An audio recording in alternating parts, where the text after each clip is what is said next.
एक बार एक बहुत बड़ा नेता एक साधु के छोटे से आश्रम में गया। वह साधु के बारे में बहुत सुना था, तो उसके मन में आया कि मैं एक बार जाकर के देखता हूँ कि लोग उसकी इतनी तारीफ क्यों करते हैं। जब वह उस आश्रम में गया तो वहाँ उसे एक छोटा सा कमरा दिखा जहाँ पर एक कालीन बिछा हुआ था। वहाँ पर कुछ लोग नीचे बैठे हुए थे और साधु जी सामने बैठे हुए थे। कुछ सवाल जवाब चल रहा था। वह नेता उस आश्रम में आया और उस नेता के साथ में 4 बॉडीगार्ड भी थे और उसकी यह आदत थी कि जहाँ पर भी वह जाता था लोग अपनी जगह खड़े हो जाते थे और उसकी तरफ देखते थे, हाथ जोड़ते थे और सिर झुकाते थे। लेकिन वहाँ ऐसा कुछ भी नहीं हुआ। साधु व्यस्त होने के कारण उसकी तरफ देख नहीं सके। नेता को ऐसा लगा कि यह मेरी बेइज्जती है और वह इस बात से गुस्सा हो गया। नेता ने थोड़ा गुस्से से साधु की बात को बीच में काटते हुए कहा कि मैं आपसे कुछ कहना चाहता हूँ। साधु ने उसकी तरफ देखा और बोला, आप थोड़ी देर रुकिए, पहले मैं इनके सवाल का जवाब दे दूँ, उसके बाद मैं आपसे बात करता हूँ। तब तक आप अगर चाहे तो आप बैठ सकते हैं। बस साधु का इतना कहने की ही देरी थी। नेता का चेहरा गुस्से से लाल हो गया और फिर उसने अपना सारा गुस्सा उस साधु पर निकाल दिया। अभी तक तो वह नेता बहुत तमीज से आप करके बात कर रहा था, लेकिन अब वह तू तड़ाक पर उतर आया। नेता ने उस साधु से कहा, तुझे पता भी है मैं कौन हूँ और तू किससे बात कर रहा है?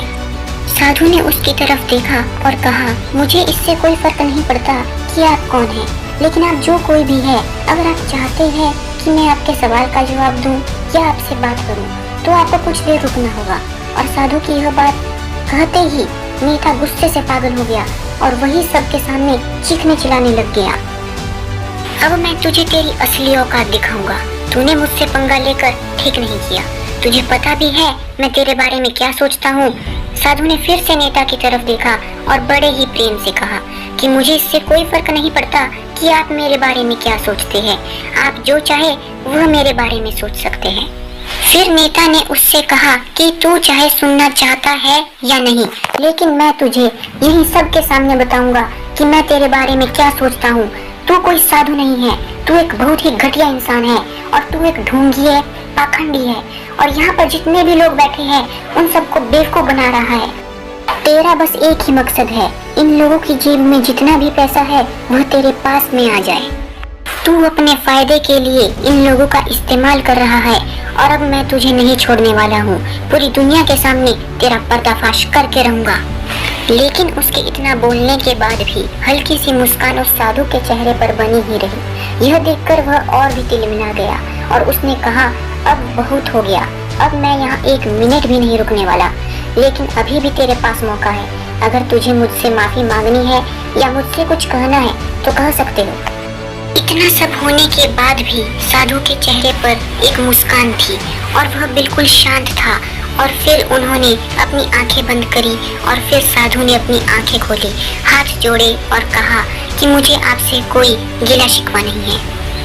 आपके लिए मेरे मन में कोई भी गलत ख्याल नहीं है। जो भी मेरे बारे में आपने कहा वो आपकी अपनी सोच थी, तो मुझे आप में कोई भी बुराई नजर नहीं आती है।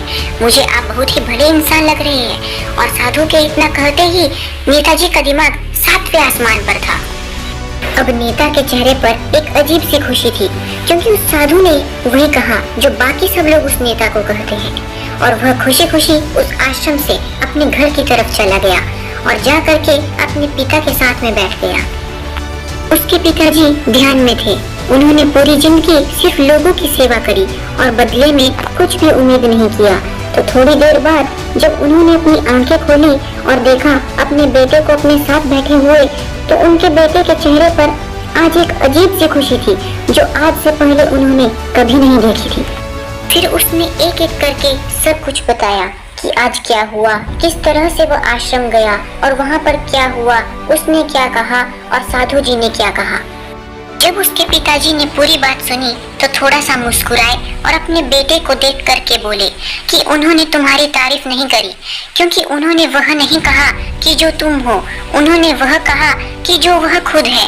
और तुमने जो कुछ भी उनको कहा वो नहीं कहा कि जो वो है, बल्कि तुमने वह कहा जो तुम खुद हो। यही बात वेदों में भी कही गई है, यथा दृष्टि तथा सृष्टि। यह दुनिया तुम्हें वैसी नहीं दिखती जैसी यह दुनिया है, यह दुनिया तुम्हें वैसी दिखती है जैसे तुम खुद हो। जिसकी नज़र जैसी है उसके लिए यह दुनिया वैसी है। तो अगर तुम अपनी दुनिया को बदलना चाहते हो तो उसका सिर्फ एक ही तरीका है, अपनी नज़र को बदलो। दोस्तों, आप सभी के दुनिया में भी ऐसा ही होता है। यदि आप दुनिया को बदलने चलोगे तो पूरी जिंदगी निकल जाएगी पर दुनिया नहीं बदल पाओगे। लेकिन वहीं अगर आप खुद को बदलोगे तो दुनिया अपने आप ही बदल जाएगी। तो दोस्तों, यह थी आज की कहानी। आशा करता हूँ आपको हमारी कहानी पसंद आई होगी। फिर मिलेंगे अगली वीडियो में। तब तक goodbye, ta-ta and take care.